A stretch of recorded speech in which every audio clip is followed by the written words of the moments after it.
The David Pakman Show at davidpakman.com. I want to do a little bit of identity politics today because we usually denounce identity politics, and I think this is a good opportunity. It's Friday, after all, to do a little bit of identity politics. When it comes to identity, Donald Trump's senior staff has very, very few Latino, Asian, or Arab individuals, according to a CNN review of 48 senior White House officials. And most of the people are white, and there are absolutely no black senior White House staffers at this time. Should we care about this? And the reason this is being discussed is because of the recent departure of Trump advisor Omarosa Manigault-Newman, or Omarosa, as some people like to say. It's Manigault, too. It's not Manigault. It's okay. Manigault? Well, Manigault? that's an anglicization, I think. It's French, right? It would be right. Manigault, I would assume. I don't know. Okay. Anyway, by the way, I've said that like 10 times in the last week, and this is the first time you've corrected me on it. Yeah, I was going to let it slide, but Okay, I mean, but because I said, okay. 11 times, you can't let that go. I believe that it's Manigault, but she says Manigault. I had no idea about that. Anyway, should we care about this, right? Like, Trump should have the best people for the job, which he said he was going to. Obviously, that hasn't happened based on the number of firings and number of people he's called dogs and lowlifes who formerly worked for him. They couldn't have been that great if that's what Trump is calling them. But should it be something that we even talk about, the diversity level of Trump's senior staff? Yeah, I mean, I think we can talk about it just because the numbers don't seem to add up. He has 48 senior advisors. Now 0 of them are black. Just, based on the breakdown of the country, demographic-wise, country's 12% black. 12% of 48 is like 5 or 6. So just on the pure numbers, he should have a few black people in that. Let me make a counterpoint to that. Would it be fair to expect Donald Trump to almost exclusively have Republicans in his senior staff? It would be, yeah. Okay. Republicans are okay because that's a political ideology. But what I mean is the following. Mm-hmm. If we assume that he is choosing only from Republicans, the fact that 12% of the entire country is black is not so relevant because we know that overwhelmingly the black people are not Republicans. So thus, I mean, if the number's 0, the number's 0 no matter what. But I don't know that 12% would necessarily be reasonable if we assume that it's okay for him not to pick Democrats. I think that is reasonable, yeah. So Yeah. maybe just 1 or 2. I don't know. And But I guess he then- did have that, but she was recently fired. Does that not become tokenism? I don't know. Listen, this is really complex stuff, and it's not complex because it's difficult to talk about without people getting upset. That's one of the reasons why it can become complex. It's more complex because there are so many ways to categorize people and to think about who should be part of an administration. I think that, roughly speaking, over time, it would make sense for the representation across gender lines, across racial lines, across whatever, in an administration to be roughly in proportion with the representation in the general population. So should every administration have 72% white people because that's the percentage of white people in the United States? No, it's not quite so hard and fast. But if every administration has 95% white people, I think it would be fair to say, without appealing to identity politics, that it would be worthwhile to explore why it is that white people are so overrepresented in administrations. That's not destructive political correctness or identity politics. I think those are reasonable questions. Yeah, I think the issue with Trump, though, is he's not looking for, well, he says he's looking for the best people for the job, regardless of what their race is. And I guess that's all well and good because you want the best people to work for you. But it's also like he's taking this anti-diversity approach because when he was looking for a vice presidential candidate, he said explicitly he was not going to pick a woman because that would look like it was pandering. All right, now you just cut out 50% of the population. Right. And of course he goes with a white man in Mike Pence. It's also about the people who are in his circles, right? Like he just probably knows very few people of color. Yep. So that's going to lead to fewer hires of those people. So, it's more of an attitude, I think, than an outcome. I think it is. And I've talked to, there's a lot of tech companies here in Boston, and I have friends who run a lot of these companies. And they've talked about how some of them have gotten bad press because they've been written up in articles about them as boys' clubs because their employee base, their employees, are overwhelmingly men. And they said, we have a policy of trying to hire more female engineers and coders. It's like very, very tech heavy.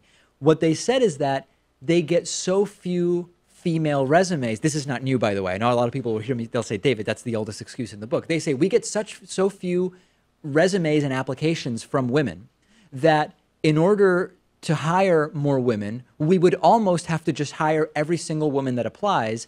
That's not the type of vetting we like to do. We like to do coding tests. We like to do all sorts of different stuff.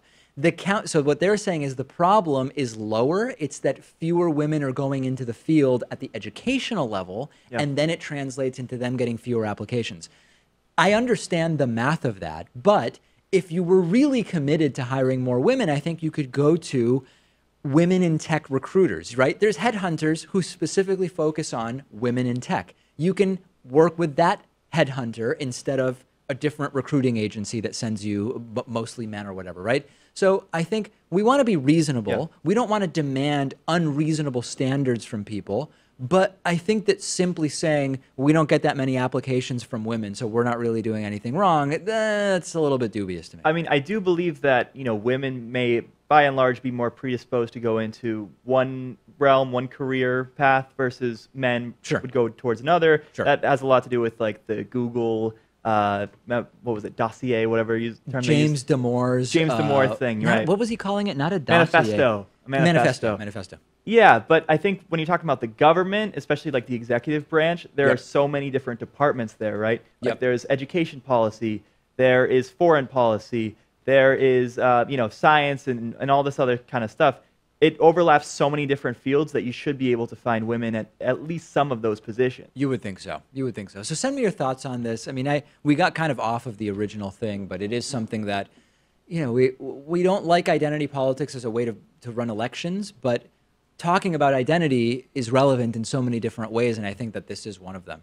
Back pain. Back pain is sort of a Western epidemic. We don't really consider back pain to be as prominent of an issue in, what's the right word that I'm looking for? Non-Western countries? No, it's not so much non-Western, and it's not even developing, but let's just say back pain seems to overwhelmingly be a sort of office society problem. Is that fair to say? Yeah. Okay.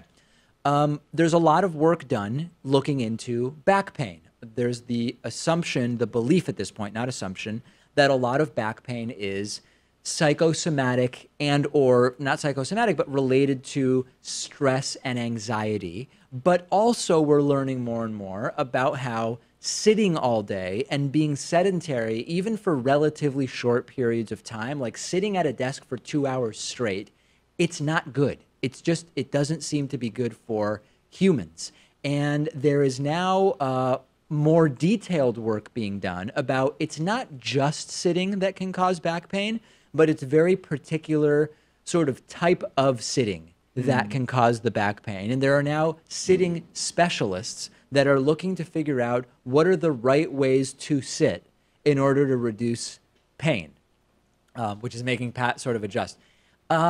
I think the back pain thing, I've been reading about and following back pain for a very long time, and there's a lot of really deceptive stuff in back pain. So for example, like one example of deceptive back pain stuff is you'll go to a doctor and say, I've got back pain, it won't go away, it won't go away. They recommend stretching and the stretching doesn't help or whatever, it doesn't go away. They do an MRI and they say, look, the MRI shows that there is a little bit of a herniated disc or a pinched nerve or something that's not quite right. So the way to fix it is surgery. And people say, all right, I'll do it. And they have the surgery and they feel a little better initially, and then they go right back to where they were. And what we're increasingly suspecting is that just because you have a slightly bulging herniated disc or pinched nerve and you have back pain, it's not necessarily the pinched nerve or the herniated disc that are causing the back pain. And if you were to take random people whose back feels fine and MRI them, they might also have those slightly pinched nerves or whatever, but they're not experiencing any pain, so we're not going around doing $1,500 MRIs on them. Sitting versus standing and the sedentary lifestyle, that increasingly is a part of back pain, so on and so forth. So I'm very interested in back pain, but I'm also concerned about back pain in the sense that it leads to a lot of charlatanism, and it includes everything from the types of pseudoscience that we've been covering on the pseudoscience miniseries, chiropractic work, which we've not included in pseudoscience. So I'm super interested in any techniques that can help people to reduce back pain, but I think it's really important to remember how much of it is from lifestyle and how much of it is anxiety, anger, depression, whatever, manifesting as back pain. It does have a lot to do with office culture. Yes, so for sure. Maybe the fix here is everyone getting a standing desk. Which I have. Which you have, which I have, but Which Max also, doesn't have. Max does not have, but maybe one day. He does cartwheels, though, so that I think helps. Yeah, it helps break up the day. But we also have chairs, and sometimes we'll take a seat. I don't know how you split up your sitting and standing. Yep. But I would say I probably sit 60 to 70% of the time. Really? Yeah. I stand think most of the time You may here. know better than I do. I'm not sure. I don't monitor your sitting and standing that closely. I could if you wanted me to, but I stand most of the time here. Most of the time that I'm here, I'm at the standing desk, and I think the hour and a half that we're taping the show each day, of course, I'm sitting. And in the morning at home when I'm working on the show, I will sit. I don't have a standing setup there. But I would say I stand more than half the day for sure. Yeah, maybe we should do some more lying down here, too, to get away from sitting as an alternative. Yeah, why and not? on the show, we should start standing up. We don't even have to adjust the camera. I think we can leave everything as is. For a while I did.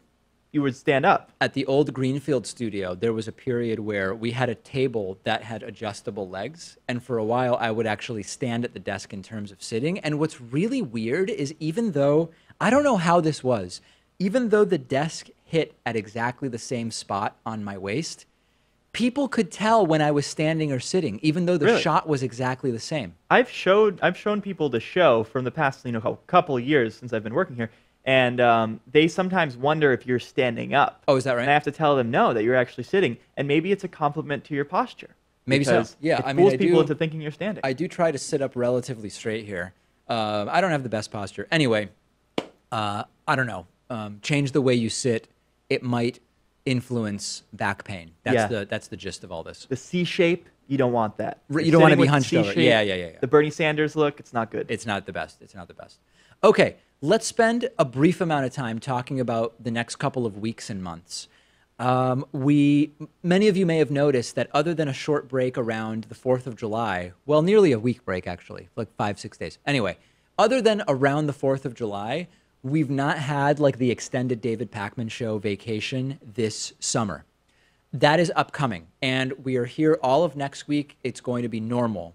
And then things are going to get a little bit wacky, but wacky in a good way. And one of the things that we have the privilege of doing this time around is that since we have a second producer in studio, which is Max, we are going to be able to continue shows uninterrupted throughout the vacation. Pat and I are going to be on slightly different vacation schedules. Max will be producing the show with me for part of the time. He will be producing the show with guest hosts part of the time. Pat will be back and producing the show with guest hosts part of the time, and then with me. Additionally, I am going to be participating in something that I have been trying to get together for close to 2 years at this point, and we haven't found the right time to do it. And it's finally now because we have this second producer guest host paradigm that we are able to do, which is that I'm going to be doing two very interesting things. Number one, I'm going to be in the European country of Estonia. And this is a country I've been interested in for a very long time because of its forward-thinking nature when it comes to the technology, democracy, melding, I guess we would call it. Kind of like a guinea pig country. Like all these things get tested out in Estonia first. And they're testing out a lot of stuff. We hope that other countries will adopt them. I have been invited to explore. I'm like kind of limited in exactly what I can say so far, but I'll have more details. I'm going to be participating in a project on technological democracy in Estonia. Now, fortunately, when I'm there, there's not going to be missed shows because we're going to have guest hosts. Additionally, after that, as some of you know, I have been bolstering my academic credentials here in Boston by teaching at Boston College as an adjunct professor. I have also been working with, for nearly 2 years, I would call it media business, the business of media program in a French university that really wants me to go and spend close to 2 weeks there doing a sort of intensive on the business of American media. That's sort of the subject. And I'm going to be doing that, piggybacking on the Estonia trip as well. I will be hosting the show during that time. So these are like intensive 3-day-a-week things that are like 2 weekends in a row, Thursday, Friday, Saturday. So we are going to be able to continue doing the show during that time. We have, in fact, some of the equipment. We're getting equipment delivered every day, which is going. I'm no longer going to be Skyping in. We actually have made the decision to move forward with a high-def video over IP setup, which allows me to be anywhere with a high-speed connection. And through the advent of very advanced video codecs, instead of Skyping into the studio as I've done historically, I will be joining you in HD with HD audio from France, which is going to be extraordinarily exciting. And it's all very exciting. These are two opportunities that, because of how things have been with the show, we weren't able to put together the time to do this. I wasn't really able to host remotely for that amount of time. It's going to be very exciting. I anticipate that there will be unforeseen things that don't go exactly as planned. But we're doing a lot of testing of everything. It's all been in the works for several months now, and I think it's a very, very exciting upcoming endeavor that we have. Yeah, the David Pakman Show is going international. It's all part of expanding our outreach. We're going across the entire globe now. Yes. Is it time to announce who the 2 guest hosts will be? They are familiar faces to the audience. It is not. It is not time because people, too many people in the audience hate every guest host. That I think we're better off just waiting for now. But I don't think there's going to be any huge shocks in terms of who they are. It's Ben Shapiro and Steven Crowder. You're right. Exactly. We're going right wing. You know, it has occurred to me sometimes to try that and just see what would happen, just because it'd be wacky, right? Like, what would happen if the show was right wing for a day? Well, who the hell would participate in that? I know. I'm not really sure. I have friends who are conservative, by the way. Anyway, so that's what's going on. We will talk about Pat's vacation at some point, maybe next week or something like that.